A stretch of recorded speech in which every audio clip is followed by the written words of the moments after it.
একটা reality show TRP কমে যাওয়া মানে মানুষ সেটাকে পছন্দ করছে না।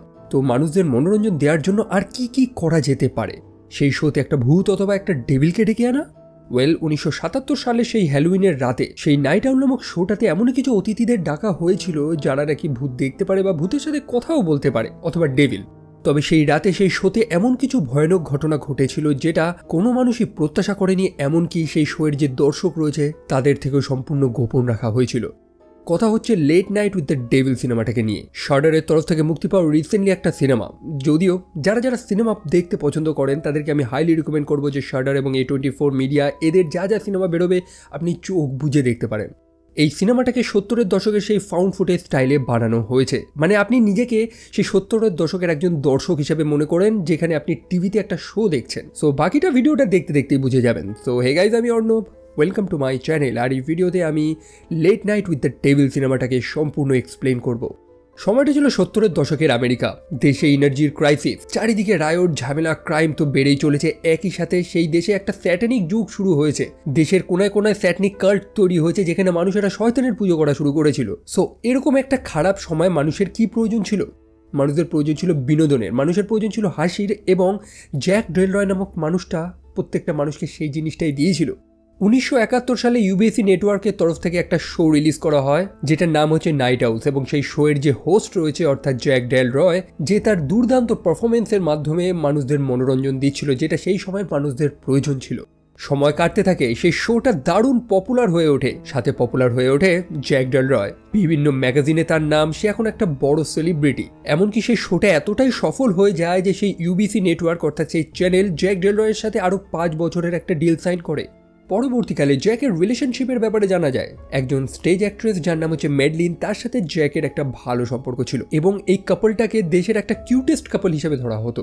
সো যাই হোক, জ্যাক ডেলরয়কে নিয়ে তো আলোচনা হচ্ছে। সো কেজো ঘুরতে ঘুরতে কখনো সাপও তো বেরিয়ে আসে। এমনও কিছু খবর শোনা গেছে যে সেই জ্যাক ডেলরয় দ্য গ্লোব নামক একটা গ্রুপের মেম্বার ছিল। অ্যাকচুয়ালি সেই সময়তে সেই পয়সাওয়ালা বড়লোক মানুষদের একটা গ্রুপ ছিল, মানে অনলি মেন গ্রুপ, শুধু ছেলেরাই সদস্য হবে, যারা প্রতি বছর একটা সামার ক্যাম্প চালাতো। এইটা তো শুনে খুবই নর্মাল লাগছে যে পয়সাওয়ালা মানুষরা একত্রিত হয়ে একটু মজা করছে, তবে জাস্ট এইটুকুনি না, তারা বিভিন্ন স্যাটানিক রিচুয়ালসের সাথেও যুক্ত ছিল। মানে কিছু শয়তানি কার্যক্রম, অর্থাৎ শয়তানকে ডাকা, ডেভিলের পুজো করা, এবং এমনও শোনা গেছে যে তারা একত্রে এইসব রিচুয়ালসের মাধ্যমে বহু মানুষের কেরিয়ার তৈরিও করে দিত এবং বহু মানুষের কেরিয়ার ধ্বংসও করে দিতে পারতো। সো সময় তো কাটতে থাকে, তবে জ্যাকের শোতে এবার একটা পরিবর্তন দেখা দিয়েছে। মানুষের উৎসাহ ধীরে ধীরে কমে যাচ্ছে, শোয়ের টিআরপি ধীরে ধীরে নিচে নামছে। জ্যাক তার শোটাকে চালানোর জন্য সব ধরনের প্রচেষ্টা করে, এমনকি জ্যাক এবং তার প্রডিউসার তারা একত্রে মিলে বিভিন্ন কন্ট্রোভার্সিও তৈরি করার চেষ্টা করে যেগুলো নিয়ে মানুষ বেশি আলোচনা করবে, তবে তাতে হয় হিতে বিপরীত, লাভের লাভ তো কিছু হয় না।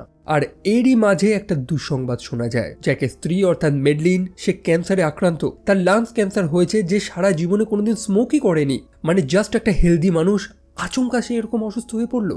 1976 সালে জ্যাক তার শোতে তার স্ত্রীকে ইনভাইট করে, মেডলিনকে, যেখানে তাদের সম্পর্কের কথা এবং সেই দুঃখের কথাটা মানুষদের সাথে শেয়ার করা হয়। এখন এটাও তো শোয়ের টিআরপি বাড়ানোরই একটা পার্ট, যে জ্যাক তার মৃতপ্রায় স্ত্রীটাকে শোতে এনেছে এবং তারা যেটা চেয়েছিল সেটাই হয়ে যায়। সেই রাতে শোয়ের টিআরপি আচমকা বেড়ে যায়। তবে জ্যাকের চির প্রতিদ্বন্দ্বী অর্থাৎ জনি কার্সন নামক আরেকজন মানুষ, যে দ্য টুনাইট শো বলে আরেকটা শো চালায়, জ্যাক কখনোই তার বরাবরই করতে পারছিল না। জ্যাক এবং আমরা প্রত্যেকেই জানি যে ইতিহাস মনে রাখে একমাত্র রাজাকে। তাই জ্যাক যদি চায় যে সবাই তাকে মনে রাখুক, তো তাকে টপে থাকতে হবে। তবে কিভাবে? তার কন্ট্রাক্ট ধীরে ধীরে শেষ হয়ে যাচ্ছে, স্পন্সর্সরা মুখ ফিরিয়ে নিচ্ছে, তাকে এমন তো কিছু করতে হবে যেটা তার কেরিয়ারটাকে আবার আগের মতন তৈরি করে দেবে। আর সেদিন ছিল হ্যালোউইনের রাত্রি, সালটা ছিল 1977। জ্যাক প্ল্যান করেছিল হয়তো সেই দিনের শোটা তার কেরিয়ারে একটা সম্পূর্ণ ইউটার্ন এনে দেবে। তবে সেদিন রাতে সেই শোতে যে ঘটনাটা ঘটেছিল, যেটা টিভির সামনে বসে থাকা বহু দর্শকই দেখতে পায়নি, এবং সেটারই একটা কমপ্লিট আনকাট ফুটেজ আমরা এখন দেখতে চলেছি, late night with the devil. So সেই শোটা শুরু হয় এবং শোয়ের হোস্ট অর্থাৎ জ্যাক ডেলরয় প্রবেশ করে। সেই শোতে আরেকজন এন্টারটেইনারও ছিল যার নাম হচ্ছে গাস। এই হয় না, একটা শোতে দুটো মানুষ মজার মজার কথা বলে মানুষদের হাসানোর জন্য, মানে রিয়েলিটি শো যেমনটা হয়ে থাকে। সেই 70-এর দশকের পুরনো হিউমার তারা ইউজ করছিল, যেভাবে মানুষদের মজার মজার কথা বলে তারা হাসাতো, ব্যাকগ্রাউন্ডে কিছু অদ্ভুত অদ্ভুত মিউজিক, প্রত্যেকটা জিনিস এই সিনেমাটাকে খুবই রিয়েলিস্টিক ফিল করায়, যেন আপনি সত্যি সেই 70-এর দশকের টিভির সামনে বসে এরকম একটা শো দেখছেন। এবং যেমনটা একটু আগে আপনাদের বলেছিলাম যে সেই সময় দেশে কাল্ট্রিজদের সংখ্যা বেড়েই চলেছে, বিভিন্ন জায়গায় কিছু অকাল্ট কিছু স্যাকনিক রিচুয়ালস করা হচ্ছে, মানে শয়তানি কার্যক্রম। এখন শয়তান নিয়ে যখন আলোচনা হচ্ছে অর্থাৎ ডেভিল বা ডেমন, সেই কারণে সেই শোতে আরেকজন মানুষকে ইনভাইট করা হয় যার নাম হচ্ছে ক্রিস্টু। সে হচ্ছে একটা মিডিয়াম, সে ভূতেদের বা আত্মাদের উপস্থিতি বুঝতে পারে, তাদের কথা শুনতে পারে। এখন এটা তো কেউ জানে না যে তার কথায় কতটা সত্য রয়েছে, আদৌ সে মানুষদের ঠকাচ্ছে নাকি। তবে এই শোটাকে একটু পপুলার করার জন্য, মানুষদের মনোরঞ্জন দেওয়ার জন্য তো এগুলো করা যেতেই পারে, তাই না? তো যাই হোক, সেই ক্রিস্টোর এখন জলবা দেখানোর সময় এসে গেছে। মানে সে সত্যি সেই স্পিরিট বা আত্মাদের উপস্থিতি বুঝতে পারে নাকি সেটা মানুষদের তো বোঝাতে হবে। সে বলে ওঠে যে আজকে হ্যালোউইনের রাত্রি, তাই স্পিরিটদের সংখ্যা অনেক বেশি এবং সেই শোতেও একটা স্পিরিট রয়েছে যার নাম হচ্ছে এলিজাবেথ। কখনো কখনো সে পিটারসনও বলে ওঠে, তবে এই নামগুলোর সাথে কোনো মানুষেরই কোনো কানেকশন নেই। ক্রিস্টো বুঝতে পারে যে তার কথায় তো কেউ বিশ্বাস করছে না, সেই কারণে সে বলে ওঠে যে চারিদিকে এত লাইট এত ক্যামেরা রয়েছে, সেই কারণে বহু স্পিরিট বা বহু আত্মা তারা চলে যাচ্ছে। তবে পরেরই মুহূর্তে সে আরো দুটো মানুষের কাছে গিয়ে পৌঁছায়, দুজন মহিলা, এবং সেখানে গিয়ে তাদেরকে প্রশ্ন করা শুরু করে যে এডওয়ার্ড বা এডমন্ড নামে কেউ আছে নাকি সেখানে। তারা জানায় যে হ্যাঁ সত্যি আছে, এডওয়ার্ড নামক একজন ছিল যে বহু বছর আগে মারা গিয়েছিল, আত্মহত্যা করেছিল, এবং তার স্পিরিট নাকি সেখানে ঘুরে বেড়াচ্ছে। এখন এইসব কথা শুনে তো বহু মানুষ ইমপ্রেসড। সেই ক্রিস্টো নিজেকে প্রমাণ করে দিয়েছে যে হ্যাঁ সে সত্যি ভূতেদের উপস্থিতি বুঝতে পারে, তাদের কথা শুনতে পারে। তো অবশেষে সেই শোতে একটা ব্রেক নেওয়ার পালা হয়েছে। তবে সেই মুহূর্তে টিভি স্ক্রিনটা হালকা কেঁপে ওঠে এবং ক্রিস্টো আচমকা চেঁচিয়ে ওঠে যেন কেউ তার উপর ভর করছে বা কোনো একটা আত্মা বা স্পিরিট কিছু একটা বলার চেষ্টা করছে। সে জানায় যে সেখানে যে স্পিরিটটা রয়েছে তার নাম হচ্ছে মিনি। তবে মিনি নামক কাউকে তো কেউ চেনে না। ক্রিস্টো অদ্ভুত কিছু ভিশন দেখতে পায়। সে জানায় যে সে একটা মানুষের হাতে একটা ওয়েডিং রিং দেখতে পাচ্ছে, সেই আত্মাটার মধ্যে অনেক যন্ত্রণা অনেক কষ্ট রয়েছে। আর সেই মুহূর্তে আচমকা সেই স্থানের বিদ্যুতে কিছু সমস্যা হয় এবং সব লাইট আচমকা নিভে যায়। যাই হোক, ফাইনালি জ্যাক ডেলরয় সেই শোয়ে আপাতত একটা ব্রেক নিয়েছে এবং ক্রিস্টোকে নিয়ে যাওয়া হয় ব্যাক স্টেজে। দেখে তো মনে হচ্ছিল যে সেইগুলো অভিনয় করছে না, বরং সত্যি সে অসুস্থ। তারপর শোয়ের প্রডিউসার চলে আসে লিও, যে সেই ক্রিস্টোকে একটা রুমাল দিয়ে দেয় কারণ তার নাক থেকে রক্ত পড়ছিল। আপাতত তাদের কথাগুলো শুনে এইটুকুনি তো বোঝা যায় যে সেই যে বিদ্যুৎ চলে যাচ্ছিল, এগুলো যে হলো, এগুলো স্ক্রিপ্টে ছিল না। যে সেই শোতে মানুষদের মনোরঞ্জন দেওয়ার জন্য যেগুলো করা হয়েছে সেটা না, সেটা সত্যি হয়েছে। একই সাথে লিও আপ্রাণ প্রচেষ্টা করে যাচ্ছে যে কিভাবে এই শোটাকে এয়ারে রাখা যায় যাতে মানুষেরা এই শোটাকে নিয়ে ব্যস্ত থাকে। অবভিয়াসলি সে প্রডিউসার, সে চেষ্টা তো করবে এটাই। তারপর শোটা শুরু হয়। ক্রিস্টোকে দেখে একটু টেন্সড মনে হচ্ছিল, যেন সে অসুস্থ বা কিছু একটা দেখে খুবই ভয় পেয়ে রয়েছে। যাই হোক, পরের গেস্টকে ডাকা হয়, তার নাম হচ্ছে কার্মিকেল দ্য কনজুরার। এই মানুষটা অনেক ম্যাজিক ট্রিক জানে এবং এটাও জানে যে মানুষদের কিভাবে বোকা বানানো যায়। তবে সে মানুষদের বোকা বানিয়ে উপার্জন করে না, বরং যারা বোকা বানায় তাদের পর্দা ফাঁস করে উপার্জন করে। তার মধ্যে প্রত্যেকটা জিনিসের একটা সায়েন্টিফিক এক্সপ্লেনেশন রয়েছে। সে সবকটা জিনিসের মধ্যেই সায়েন্স খোঁজে, ইভেন ভূত, স্পিরিট, এগুলোর মধ্যেও। এবং যারা যারা ক্লেম করে যে তারা ভূতের সাথে কথা বলতে পারে, ভূত দেখতে পারে বা তাদের শরীরে ভূত ভর করে, তারা জাস্ট স্ক্যামার বা চিটিংবাজ ছাড়া তো আর কিছুই না। এমনটাই সে সেই ক্রিস্টোর পাশে বসেই বলে। মানে সে ক্রিস্টোকে একটা স্ক্যামার ছাড়া আর তো কিছু বলছে না। এবং সে সেখানে সবার সামনে একটা চ্যালেঞ্জ করে বসে, কেউ যদি তাকে ভুল প্রমাণ করতে পারে বা কেউ যদি সত্যি সত্যি ভূতকে ডেকে আনতে পারে, তার জন্য সে বেশ কিছু ডলার উপহারও রেখেছে, মানে একটা চেক এনেছে সে। এখন ক্রিস্টো এত অপমান শোনার পর সেখান থেকে বেরিয়ে যাওয়ার চেষ্টা করে। তবে সে বেরোনোর আগে শোয়ের হোস্ট অর্থাৎ জ্যাক ডেলরয় সে বলে ওঠে যে ক্রিস্টো কিছুক্ষণ আগে একটা মানুষের নাম মেনশন করেছিল, মনে আছে তো? মানে একটু আগেই তো আমি বললাম যে ক্রিস্টো মিনি নামক একজন মানুষের কথা বলছিল। জ্যাক জানায় যে সেই মিনি হচ্ছে জ্যাকের মৃত স্ত্রী মেডলিনের নিকনেম, এবং জ্যাক যে একটু আগে একটা ওয়েডিং রিং এর মেনশন করেছিল সেটা তার হাতে রয়েছে। অবভিয়াসলি জ্যাকের মৃত স্ত্রীর স্পিরিট এই স্থানে ছিল। তবে কার্মিচেল এগুলোকে কোনোভাবেই বিশ্বাস করবে না। অবভিয়াসলি এটাকেও সে ফ্রড মনে করছে।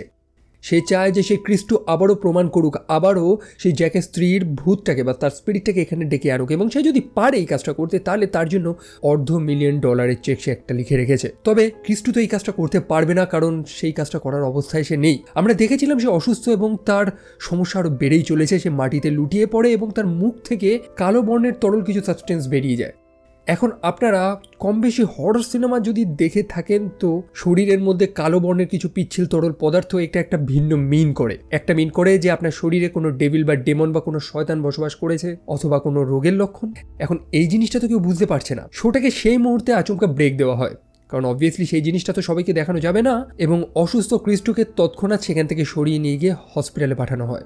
সেই ব্রেকের মাঝখানে কার্মিকেল জ্যাকের সাথে সাক্ষাৎ করে এবং সে জ্যাককে দোষারোপ করছে যে সে হয়তো ক্রিস্টুকে সব তথ্য আগে থেকেই দিয়ে রেখেছিল যাতে ক্রিস্টু সেই শোতে এরকম একটা ম্যাজিক ট্রিক করতে পারে। মানে অবভিয়াসলি সেই শোয়ের টিআরপি তো কমে যাচ্ছে, একটা ড্রামা তো প্রয়োজন যাতে মানুষ ব্যস্ত থাকে, মানুষ যাতে দেখে সেটাকে। এখন জ্যাক যদি ক্রিস্টুকে তার স্ত্রীর ব্যাপারে সেই ইনফরমেশনটা না দিয়ে থাকে তাহলে অন্য কেউ দিয়েছে। অন্য কেউ বলতে জ্যাক যে একটা গ্রুপের মেম্বার ছিল, মনে আছে তো, দ্য গ্রোভ, সব শক্তিশালী মেম্বার সেখানকার, তাদের হাত বহু দূর পৌঁছায়। মোটমাট কথা সেই কার্মিকেল জ্যাকের ব্যাপারে অনেক কিছুই জানে যে কথাগুলো জ্যাক শুনতে চাইছে না। ইভেন সে চায়ও নেই যে এই মানুষটাকে এই শোতে ইনভাইট করা হোক, তবে কিছু করার তো নেই, সেই শোয়ের যে স্পন্সর্স রয়েছে তাদের ইচ্ছা ছিল এটা। তারপর কি শো তো শুরু হয়। কার্মিকেল স্টিল মনে করে যে ক্রিস্টু অভিনয় করছে, সে আদৌ অসুস্থ না, বরং সে একদম চাঙ্গা, এবং তার সেই চেকটা মানে সেই পুরস্কারটা আজকে মনে হয় না কেউ পাবে। আর কি দেখা যাক এই শোয়ের পরের গেস্ট তারা কি করতে পারে। সো জ্যাক এই ব্যাপারে আলোচনা করতেই যাবে, তবে ব্যাকগ্রাউন্ডে সে অ্যাম্বুলেন্সের আওয়াজ শুনতে পারে। ক্রিস্টু তার মানে সত্যি অসুস্থ। জ্যাকের হাতে আমরা একটা বই দেখতে পারি যেটার নাম হচ্ছে কনভারসেশন উইথ দ্য ডেভিল, যেটাকে লিখেছে ডক্টর জুন রস মিচেল, এবং সেই হচ্ছে এই শোয়ের পরের অতিথি। বইটার বাংলা হচ্ছে যে একটা ডেভিলের সাথে কথোপকথন, তবে তার কথায় কতটা সত্যতা রয়েছে। সময়টা বেশ কয়েক বছর আগে। স্যান্ডোর ডিয়াবো নামক একজন মানুষ একটা শয়তানের পূজারী ছিল। তারা একটা ডেমন যার নাম হচ্ছে অ্যাব্রাক্সাস তাকে আমন্ত্রণ করেছিল। বাই দ্য ওয়ে, আমরা যে অ্যাব্রাকাডাব্রা শব্দটা ইউজ করি সেটা সেই অ্যাব্রাক্সাস থেকেই এসেছে। সো সেই স্যাটনিক কাল্টের, সেই ধর্মীয় সংগঠনের প্রভাব ধীরে ধীরে বাড়ছিল, তবে ধীরে ধীরে এফবিআই এর কাছে এমন কিছু তথ্য আসে যে এই মানুষগুলো নরবলি এবং ট্রাফিকিং বিভিন্ন খারাপ জিনিসের সাথে জড়িত রয়েছে। বিশেষ করে তারা বাচ্চাদের কিডন্যাপ করে আনতো এখানে স্যাক্রিফাইস করানোর জন্য। তারপর আগস্ট 1974 ফেডারেল এজেন্টরা তাদের সম্পূর্ণ টিম নিয়ে সেই চার্চে একটা হানা চালায়। সেখানে একটা বড় ক্যাওস তৈরি হয়, প্রায় 3 দিন ধরে সেই ঝামেলাটা চলতে থাকে। এবং সেই ফাদার অর্থাৎ স্যান্ডার ডিয়াবো যে তার শিষ্যদের বলে যে এই সম্পূর্ণ স্থানটা আগুনে জ্বালিয়ে দিতে, তাদের নিজেদের সমেত। এক্স্যাক্টলি তাই হয়, প্রতিটা মানুষ সেখানে আত্মহত্যা করে। তবে সেই ধ্বংস হয়ে যাওয়া স্থান থেকে একটা ছোট বাচ্চা মেয়েকে পাওয়া যায় যার নাম হচ্ছে জাস্ট লিলি, আর কিছু না, এইটুকুনি। মেয়েটা তার অতীতের ব্যাপারে কিছুই জানে না, সেই চার্চে সে এতদিন কি করেছে কিছুই জানে না, এবং সে কিভাবে বেঁচে আছে যেখানে বাকি প্রত্যেকেই মারা গেছে এটা এখনো মিস্ট্রি। অনেকে মনে করে যে এটা সেই চার্চের যে লিডার ছিল অর্থাৎ স্যান্ডার ডিয়াবো, তারই হয়তো কোনো মাস্টার প্ল্যান যে লিলিকে জ্যান্ত থাকতে হবে। আর তারপর থেকে লিলির অদ্ভুত অদ্ভুত বিহেভিয়ার, যেগুলোকে মানুষেরা জাজ করতে পারছিল না, মানুষেরা বুঝতে পারছিল না। আর সেই কারণে সেই এজেন্টরা ডক্টর জুনের সাথে সাক্ষাৎ করে, অর্থাৎ সেই প্যারাসাইকোলজিস্ট, যে সেই বাচ্চাটা অর্থাৎ লিলির উপরে গবেষণা করা শুরু করে। আমরা কিছু রেকর্ডিং শুনতে পারি যে ডক্টর জুন সেই বাচ্চাটাকে বেঁধে রেখেছে, কারণ সেই বাচ্চাটার মধ্যে সেই ডেভিলটা ভর করে রেখেছে যে মুক্ত হতে চায়। ওয়েল, আজকের এই হ্যালোউইনের শোতে সেই ডক্টর জুন এবং সেই লিলিকে ইনভাইট করা হয়েছে। লিলির আচরণটা বড় অদ্ভুত। সে একটা বাচ্চা মেয়ে, তবে তার কথাবার্তাগুলো একটা অ্যাডাল্টের মতন। জ্যাকের যে স্ত্রী মারা গেছে এই সব ব্যাপারে সে জানে। একই সাথে ডক্টর জুন যে সেই জ্যাককে পছন্দ করে এই ব্যাপারটাও সে টিভিতে বলে ওঠে, এবং সে জ্যাককে এটাও বলে ওঠে যে তার শো নিয়ে তাকে চিন্তা করতে হবে না, কারণ খুবই শীঘ্রই সে খুব ফেমাস হয়ে যাবে। তারপরে একটা ব্রেক নেওয়া হয়, প্রত্যেককে মেকআপ দেওয়া হয়। তবে লিলি জ্যাককে প্রশ্ন করে ওঠে যে তার কি মেকআপের প্রয়োজন আছে, তাকে এমনি তো খুব সুন্দর লাগছে তাই না। তবে তার ভয়েসটা বড় অদ্ভুত লাগছিল। একটু আগে যে লিলি কথা বলছিল তার ভয়েস তো সেটা না, যেটা শুনতে পেয়ে জ্যাক একটু কনফিউজ হয়ে পড়ে। ডক্টর জুন জ্যাককে গিয়ে এই কথাগুলোই বলে যে গতকালও তার আচরণটা একটু ভিন্ন হয়ে যাচ্ছিল, এবং লিলি বারবার জ্যাকের কথা বলছিল। তার আচরণটা, সে কি করতে চলেছে, এটা কমপ্লিটলি আনপ্রেডিক্টেবল। সেই কারণে তাদের অবশ্যই লিলিকে আজকে এই শোতে আনা উচিত না, বরং লিলিকে বাড়ি নিয়ে যাওয়া উচিত। তবে জ্যাক এটাই তো চায়, কিছু আনপ্রেডিক্টেবল হবে, কিছু অদ্ভুত কিছু হবে তার শোতে, সেটাই তো মানুষ পছন্দ করবে। আর সবচেয়ে বড় কথা, ডক্টর জুনের সাথে জ্যাকেরও একটা সম্পর্ক রয়েছে। একই সাথে জ্যাকের এই শোটা যদি হিট হয়ে যায়, ডক্টর জুনের লেখা সেই বইটা সেটারও বিক্রি আরও বেড়ে যাবে। সো লাভটা তো তাদের প্রত্যেকের। আর এরই মধ্যে আর একটা দুঃসংবাদ আসে যে সেই ক্রিস্টু অর্থাৎ তাদের সেই প্রথম অতিথি সে মারা গেছে। জ্যাক এতক্ষণ ভাবছিল যে ক্রিস্টু যে অসুস্থ হয়ে পড়েছে, তার মুখ দিয়ে যে কালো পিচ্ছিল পদার্থটা বেরোচ্ছে, এগুলো হয়তো তার অ্যাকশনেরই একটা পার্ট, তার অভিনয়েরই একটা অংশ। তবে না, সেটা সিরিয়াস ছিল। তার কি রোগ হয়েছে কেউ ধরতে পারেনি, সে জাস্ট মারা গেছে। তবে জ্যাক জানে যে এই সিরিয়াস ব্যাপারটা যাতে কারুর কানে না যায়, বিশেষ করে গাস নামক সেই শোয়ের যে আরেকজন মানুষ, সে প্যানিক হয়ে পড়বে।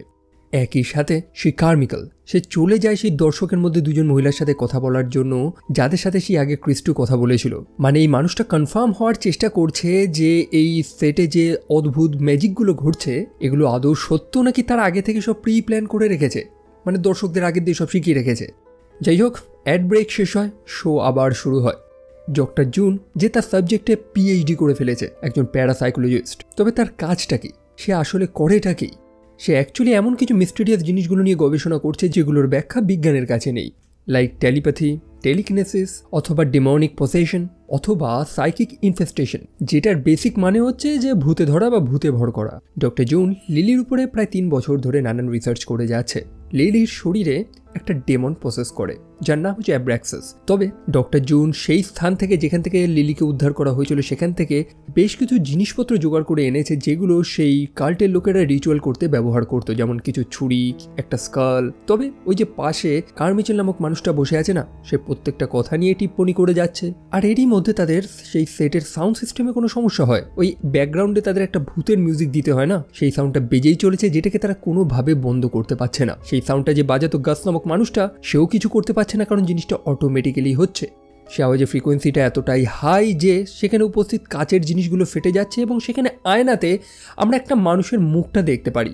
সেই সিনটা জাস্ট কয়েক মিলিসেকেন্ড বা 1 সেকেন্ডের জন্য দেখানো হয়, হয়তো অনেকের চোখ পড়েনি, তবে আপনি হয়তো জিনিসটা দেখে স্পষ্ট বুঝতে পারছেন যে সেই আয়নায় একজন মহিলা বসে রয়েছে যার মাথায় চুল নেই বা সে ক্যান্সার পেশেন্ট। সো কে হতে পারে একটা ক্যান্সার পেশেন্ট? ওয়েল, আপনারা গেস করেন বা একটু বাদেই জেনে যাবেন। কার্মিকেল মনে করে যে ব্যাকস্টেজ থেকে এইগুলোকে কন্ট্রোল করা হচ্ছে, সব আগে থেকেই সাজানো। তখন লিলি তাকে বলে ওঠে যে সে কেন এগুলোতে বিশ্বাস করছে না, যেখানে তার ভেতরে থাকে সেই ডেমনটা, যাকে সে মিস্টার উইগেল বলে ডাকে বা যার আসল নাম হচ্ছে অ্যাব্রাক্সাস, সে স্টিল এই শোতেই উপস্থিত রয়েছে, সেইখানেই রয়েছে। জ্যাক এবং বাকি দর্শকরাও ডিমান্ড করে বসে যে তারা দেখতে চায়। তবে ডক্টর জুন একদমই এটা ডিনাই করে দেয় যে এইখানে করাটা একেবারেই সেফ না। তবে দর্শকদের ডিমান্ড, শো এর পপুলারিটিও তো বাড়াতে হবে নাকি, সেই কারণে অবশেষে ডক্টর জুন অনেক রিকোয়েস্টের পর রাজি হয়ে যায়। তারপর একটা অ্যাড ব্রেক নেওয়া হচ্ছে, সবকিছু প্রস্তুত করা হচ্ছে। ডক্টর জুন এগুলোতে একদমই খুশি না। অন্যদিকে লিলিকে চেয়ারের সাথে বাধা হচ্ছে, কারণ কিছু সময় পরেই তার শরীরে একটা শয়তান ভর করবে। গাস নামক সেই মানুষটা সে জ্যাককে উপদেশ দেয় যে সে এই কাজটা যাতে না করে। বিশেষ করে গাস তো একটু আগে লক্ষ্য করেছে যখন সেই ক্রিস্টো নামক মানুষটা বলেছিল যে জ্যাকের স্ত্রী এখানে উপস্থিত রয়েছে, যে ক্যান্সারে মারা গিয়েছিল। তো এই কথাগুলো শোনার পর না গাসের মনে একখানা ভয় তৈরি হয়েছে এবং সে চায় না যে এই শোটা কন্টিনিউ হোক, মানে এইভাবে কন্টিনিউ হোক।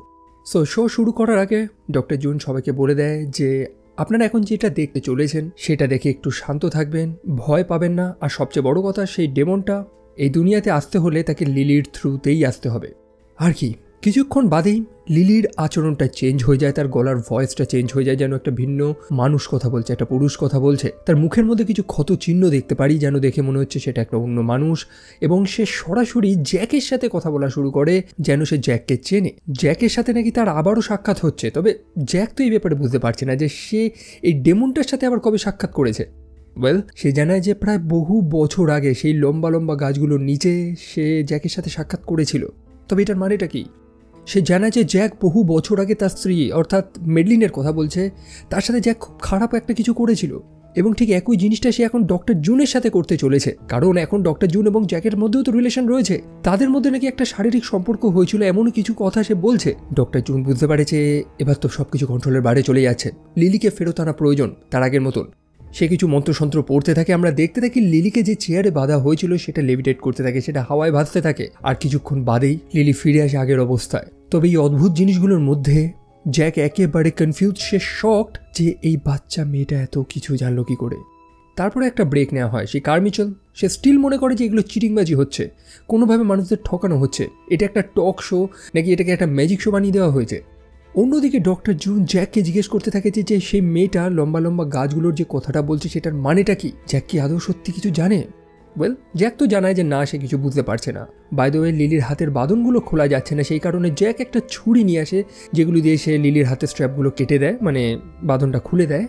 গাছের মধ্যে স্টিল ভয় রয়েছে এবং সে এই শোটাকে বন্ধ করতে চায়। একই সাথে সে কার্মিচেলকে সেই দুঃসংবাদটাও দিয়ে দেয় যে ক্রিস্টু নামক সেই মানুষটা, সেই প্রথম গেস্ট, সে মারা গিয়েছে, যাকে এতক্ষণ ধরে কার্মিকেল ফ্রড বা চিটিংবাজ বলে যাচ্ছিল। তবে এত কিছুর মধ্যেও জ্যাক এবং প্রডিউসার লিওর মুখে চরম হাসি, বিকজ আগামীকাল সকালেই তাদের কমিশন একটা মিটিং ডেকেছে। আসলে তাদের এই শোটা তাদের টপ লেভেলে গিয়ে পৌঁছেছে, টিআরপি চরমে, তারা আবারও আগের জায়গায় ফিরে এসেছে। এবং লিলি একদম শুরুতে এই কথাটাই তো বলেছিল যে আজকের শোয়ের পরে জ্যাক একেবারে ফেমাস হয়ে যাবে। তবে জ্যাক এটা অ্যাডমিট করে যে সেই মেয়েটার গলা, তার ভয়েসটা কোনো না কোনোভাবে তো চেঞ্জ হয়েছিল এবং তার গলার আওয়াজটা ঠিক তার আগের স্ত্রী যে মারা গিয়েছিল অর্থাৎ মিনি বা মেডলিন তার মতন লাগছিল। যাই হোক, জ্যাককে এখন এইসবে ফোকাস করলে চলবে না, তাকে শোতে ফোকাস করতে হবে। এটা তার উঠে দাঁড়ানোর মতন সময়। তারপর শো শুরু হয় এবং এবার সেই কারমিচেল তার নিজের বক্তব্য পেশ করে যে কিভাবে স্টেজে মানুষদের বোকা বানানো হচ্ছে। কিভাবে বোকা বানানো হয়েছে এটা তো কেউ জানে না। লিলির ভয়েসটা চেঞ্জ হয়ে যাওয়া, তার মুখে ক্ষতচিহ্ন, দাগগুলো রয়েছে, এমনকি তার চেয়ারটা হয় ভেসে ওঠে, এটার কি এক্সপ্লেনেশন রয়েছে? ওয়েল, এগুলো একটা ধাঁধাও তো হতে পারে, তবে কিভাবে? এটারই একটা প্র্যাকটিক্যাল পরীক্ষা তখন সেই কারমিচেল দিয়ে দেখায়। সে গাছ নামক সেই মানুষটার উপরে সেই টেস্টটা করে। কিছুই না, সে জাস্ট বেসিক্যালি গাছকে হেপনোটাইজ করে। শুধু গাছকে না, বরং সেই শোয়ের অধিকাংশ মানুষ এবং দর্শকদের, তাদের প্রত্যেককে বলে তার ঘড়ির মতন সেই স্ক্রিনটার দিকে তাকিয়ে থাকতে, ইউজুয়ালি যেটা দিয়ে মানুষদের হেপনোটাইজ করা হয়। এবং তারপরে সে গাছকে যেটাই বলছে সেটাই হচ্ছে। সে বলছে যে গাছের এখন গরম লাগছে, তার শরীরের মধ্যে কিছু পোকা রয়েছে এবং গাছ সেটাই ফিল করছে যে হ্যাঁ তার গরম লাগছে, তার শরীরের মধ্যে পোকা রয়েছে তার চামড়ার নিচে। সিনটা খুব হরিফিকভাবে দেখানো হয়। প্রতিটা মানুষ তো ভয় পেয়ে যায়, তবে লিলি সেখানে বসে হাসছে এরকম একটা অদ্ভুত অভিনয় দেখে। হয়তো লিলি হেপনোটাইজ এখনো হয়নি। যাই হোক, সেই ভয়ানক দৃশ্যটা দেখানোর পর কারমিচেল সবাইকে জাগিয়ে দেয় এবং আমরা দেখতে পারি যে না, গাছের কিছুই হয়নি। এতক্ষণ প্রত্যেকটা মানুষ যেটা দেখছিল এটা তাদের জাস্ট একটা কল্পনা ছিল, বরং সেই কারমিচেল নামক মানুষটা তাদেরকে যেটা দেখানোর চেষ্টা করেছে প্রত্যেকে সেটাই তো দেখেছে, আর এটাই তো হিপনোটিজম। তবে কেউ বিশ্বাসই তো করতে পারছে না যে এতক্ষণ ধরে এই দৃশ্যগুলো যারা দেখলো এটা নকল, এটা একটা ইলিউশন। ওয়েল, সেটা চেক করার জন্য তারা তাদের প্রিভিয়াস রেকর্ডেড ফুটেজটা চেক করে। এখন মানুষের চোখ তো মানুষদের ভুল দেখাতে পারে, তবে ক্যামেরা সেটা তো ভুল করবে না। এবং আমরা সত্যিই দেখতে পারি যে গাছের কিছুই হয়নি, বরং কারমিচেল তাকে যে যে জিনিসগুলো বলেছে গাছ সেগুলোই ফিল করেছে। গাছ একা হেপনোটাইজ হয়নি, বরং আশেপাশে থাকা প্রত্যেকটা মানুষ হেপনোটাইজ হয়েছে এবং টিভির সামনে বসে থাকা বহু দর্শকও হয়েছে, যার কারণে প্রত্যেকে সেই জিনিসটাকে আসল মনে করেছে। কারমিচেল ফাইনালি প্রমাণ করে দিয়েছে যে ডক্টর জুন এবং লিলি তারা কিভাবে মানুষদের বোকা বানাচ্ছে। এখন সেই কারমিচেল নামক মানুষটার করা সেই ট্রিকটা সেটা তো রেকর্ড হয়েছিল ক্যামেরায়, তাহলে অবশ্যই লিলি এবং ডক্টর জুনের সেটাও তো রেকর্ড হয়েছে। সেটা নয়, এখন দেখা যাক যে সেটাও মানুষদের চোখের ভুল ছিল নাকি। ওয়েল, ডক্টর জুন এইসবের কোনো অংশ হতে চায় না, সে আর সহ্য করছে না, বরং সে লিলিকে নিয়ে সেখান থেকে চলে যাবে। তবে লিলি তাকে রিকোয়েস্ট করে সেখানে অপেক্ষা করার জন্য। লিলি জানে যে তাদেরটা কোনো ট্রিক না, বরং সেটা আসল ছিল এবং মানুষদের সত্যটা জানানো প্রয়োজন। আর কি, রেকর্ডিং চালু করা হয় এবং আমরা দেখতে পারি যে সত্যি লিলির গলার ভয়েসটা আলাদা, তার মুখটা চেঞ্জ হয়ে গেছে, সারা মুখে ক্ষতচিহ্ন যেন তার শরীরে কোনো ডেমন প্রসেস করে রেখেছে। এবং সে যখন জ্যাকের সাথে কথা বলার চেষ্টা করে তখনই সেই ক্যামেরায় একটা গ্লিচ দেখা যায়, যেখানে জ্যাক কিছু একটা লক্ষ্য করেছে। সে তার স্টুডিওকে বলে দেয় যে সেই জায়গাটা একটু স্লো মোশন করতে, স্লোতে দেখাতে, যাতে সেই সিনটা কি দেখেছে সে দেখতে পায়। এবং সে দেখতে পায় যে তার পিছনে একটা স্পিরিট দাঁড়িয়ে রয়েছে, যেটা আর কেউ না, তার মৃত স্ত্রী মিনি। জ্যাক সেটা দেখে শকড এবং অন্যদিকে কারমিচেল মনে করছে যে এই সব কিছু জ্যাকেরই তো বানানো প্ল্যান, কারণ শোটা তো তাকেই তো ফেমাস হতে হবে এবং সে নিজে সব কিছু বানিয়েছে। এই যে ক্যামেরায় ভুলভাল জিনিস দেখানো হচ্ছে সব কিছু জ্যাকেরই আগের থেকে প্ল্যান ছিল যাতে এই শোটা হিট হয়ে যায়। তবে অন্যদিকে লিলি একেবারে নিস্তেজ হয়ে রয়েছে, সে কোনো কথা বলছে না এবং তার শরীরটা সেটা যেন একটা হাই ভোল্টেজ কারেন্টে পরিণত হয়েছে, কেউ সেটাকে স্পর্শ করতে পারছে না। আর খানিকক্ষণ পরেই লিলির হুঁশ আসে, তবে তাকে এক ভিন্ন ফর্মে দেখি। তার মাথাটা চিরে যাচ্ছে, যেন তার শরীর চিরে কেউ একটা বেরোনোর চেষ্টা করছে। প্রথমে সামনে ছিল গাছ, যে সেখানে প্রার্থনা করা শুরু করে সেই দৃশ্যটা দেখে। তবে লিলির একটা নজর সেই গাছের ঘাটটা কমপ্লিটলি মোটকে দেয়, জাস্ট 180 ডিগ্রিতে ঘুরিয়ে দেয় তার মুন্ডুটা।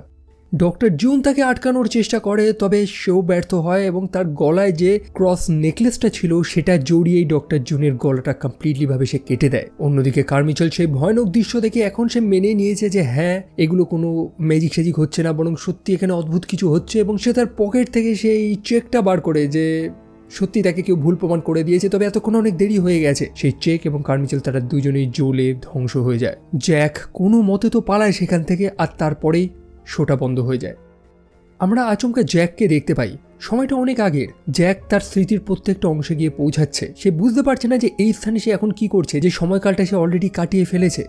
তার কেরিয়ারের সেই খারাপ মুহূর্তগুলো যখন তার শোয়ের টিআরপি ধীরে ধীরে নেমে যাচ্ছিল এবং তারপরে সে তার শোতে তার স্ত্রীকে নিয়ে আসে, তার অসুস্থ স্ত্রী যে কিছুদিন বাদেই মারা যাবে। আমরা জ্যাকের সামনে বেশ কিছু মানুষদের দেখতে পাই, কিছু অদ্ভুত পোশাক পরে রয়েছে, যেন একটা কাল্ট বা কোনো ধর্মীয় সংগঠন, যারা জ্যাককে একটা পানীয় দেয়। জ্যাক সেই পানীয়টা পান করে এবং তারপরেই জ্যাক তার কেরিয়ারের এক চরম সীমায় গিয়ে পৌঁছায়। সে সেই নাইট আউল শোটার জন্য প্রায় 5 বছরের কন্ট্রাক্ট সাইন করে। তারপরেই তার স্ত্রী অসুস্থ, সে তার মৃতপ্রায় স্ত্রীর কাছে যায় এবং তার স্ত্রী জানায় যে জ্যাককে এগোতে হলে তো তার স্ত্রীকে মরতেই হবে। তার স্ত্রী সেই ছুরিটা এবং জ্যাকের হাতটা ধরে তার নিজের বুকের মধ্যে ঢুকিয়ে দেয়, যাতে জ্যাক তার স্ত্রীকে হত্যা করে এবং তার কেরিয়ারের চরম সীমায় গিয়ে পৌঁছায়। সামনে দর্শকরা বসে রয়েছে, জ্যাক বলছে যে তার গল্প বা এই শোটা তো এইভাবে শেষ হওয়ার কথা ছিল না। তারপরে জ্যাকের হুঁশ আসে, আমরা বর্তমান সময় ফিরে আসি এবং দেখতে পাই যে সেই স্টেজে প্রত্যেকের মৃতদেহ পড়ে রয়েছে এবং জ্যাক সেই ছুরিটা দিয়ে লিলিকে হত্যা করে ফেলেছে। জ্যাক একেবারে শকড যে কি হলো তার সাথে, এবং আশা করি আপনারাও শকড যে অ্যাকচুয়ালি কি হলো, রাইট? ওয়েল, এবার এন্ডিংটা হালকা করে এক্সপ্লেন করে দিই নাকি? আপনাদের একটু আগেই বলেছিলাম আমি যে অনেক মানুষ বিশ্বাস করতো যে জ্যাক দ্য গ্রোভ নামক সেই গ্রুপটা সংগঠন, মানে মেল অনলি, পুরুষদের একটা গ্রুপ, পয়সাওয়ালা মানুষদের একটা গ্রুপ, যারা গ্রীষ্মকালে সেই জঙ্গলে গিয়ে একটা জায়গায় পিকনিক বা মিট টাইপের করতো। শুধু মিটাত না, তারা কিছু তন্ত্র সাধনা করতো, তারা মানুষের কেরিয়ার গড়তো এবং কেরিয়ার ধ্বংসও করতে পারতো তারা, এবং এক্ষেত্রে সাহায্য করতো তাদের সেই ধর্মীয় গ্রুপটা, যারাই সেই বাচ্চাদের বলিদান দিচ্ছিল, যেখান থেকে লিলি নামক সেই মেয়েটাকে উদ্ধার করা হয়েছিল। জ্যাক সেখানে একটা পানীয় পান করে, তবে কি সেই পানীয়, সেটাই তো জ্যাকের কেরিয়ারটা একেবারে পরিবর্তন করে দেয়। জ্যাককে পপুলার হতে হলে, ফেমাস হতে হলে তাকে একটা বলিদান তো দিতে হবে, আর সেই বলিদানটা আর কেউ না, তার নিজের স্ত্রীর বলিদান। তার স্ত্রী একদম সুস্থ সবল, কোনোদিন স্মোক করেনি, আচমকা সেই মানুষটা ক্যান্সারে মারা যায়। সেই কাল্ট যে শয়তানের পুজো করত, যে শয়তানের সাথে চুক্তি করে জ্যাক তার স্ত্রীকে হত্যা করিয়েছে এবং নিজের কেরিয়ারের এক চরম সীমায় পৌঁছে গিয়েছিল, সেই শয়তানটাই তো লিলির শরীরে ভর করেছিল। এবং এইটা অলরেডি প্ল্যান্ড ছিল যে সেই স্থানের প্রত্যেকটা মানুষ আগুনে পুড়ে মারা যাবে, তবে লিলি বেঁচে থাকবে, যাতে আজকের মুহূর্তটা আসে, জ্যাককে তার পাপের ফলটা ভোগ করতে হয়। জ্যাক যদি ভেবে থাকে যে একটা ডেমনের সাথে চুক্তি করে সবকিছু হ্যাপি এন্ডিং হবে, তো ডেফিনেটলি না। শোটা যখন শুরু হয়েছিল, লিলি নামক মেয়েটা তখন থেকে সেই ব্যাক স্টেজে ছিল এবং সেই শয়তানের উপস্থিতি তখন থেকেই ছিল। সেই কারণেই তো ক্রিস্টো নামক সেই মানুষটা এই স্থানে জ্যাকের স্ত্রী অর্থাৎ মিনির উপস্থিতি লক্ষ্য করতে পেরেছিল, এবং সেই শয়তানের প্রবল শক্তির জোরেই ক্রিস্টো তার নিজের জীবনটা হারায়। সে যেহেতু একটা মিডিয়াম, সে সরাসরি স্পিরিটদের সাথে কন্ট্যাক্ট করতে পারে, কথা বলতে পারে, তারই একটা ফল তাকে ভোগ করতে হয়েছে। এবং জ্যাক ফাইনালি রিয়েলাইজ করে যে যে কারণে তার কেরিয়ারটা সবার উপরে গেছিল, ঠিক সেই কারণেই তার সব কিছু ধ্বংস হয়ে গেল। ওয়েল, এটাই হচ্ছে 1977-এর হ্যালোউইনের রাতে থাকা নাইট আউলের সেই শোটা, যেটার ব্যাপারে বহু মানুষই জানে না। আর এখানেই late night with the devil সিনেমাটা শেষ হয়। ওয়েল, আমি জানি না যে আপনাদের কিভাবে আমি এক্সপ্লেন করতে পারলাম, কোনো মিস্টেক থাকলে ক্ষমা করে দেবেন, বাট আমার এই সিনেমাটা খুব দুর্দান্ত লেগেছে এবং বর্তমানে ক্রিটিক্সদের রেসপন্স চরম। আপনি দেখতে চাইলে নির্দ্বিধায় সিনেমাটা দেখতে পারেন বা কাউকে রিকমেন্ড করতে পারেন দেখার জন্য। সম্পূর্ণ একটা ইউনিক স্টাইলে একটা হরর থ্রিলার সিনেমা। আপনাদের কেমন লেগেছে কমেন্ট সেকশনে অবশ্যই জানাবেন। কোনো সাজেশন থাকলে ডেফিনেটলি কমেন্ট সেকশন লিখবেন এবং আমাকে সোশ্যালে ফলো করতে ভুলবেন না, ফেসবুক আর ইনস্টা। ফেসবুকে আমি রেগুলার সিনেমা রিলেটেড কিছু ইনফরমেটিভ পোস্ট করে থাকি। এবং আজকের ভিডিওটা আপাতত এইটুকুনি রাখছি। দেখা হচ্ছে আপনাদের সাথে পরের আরেকটা ভিডিওতে। টিল দেন ভালো থাকবেন, সাবধানে থাকবেন, take care and bye by.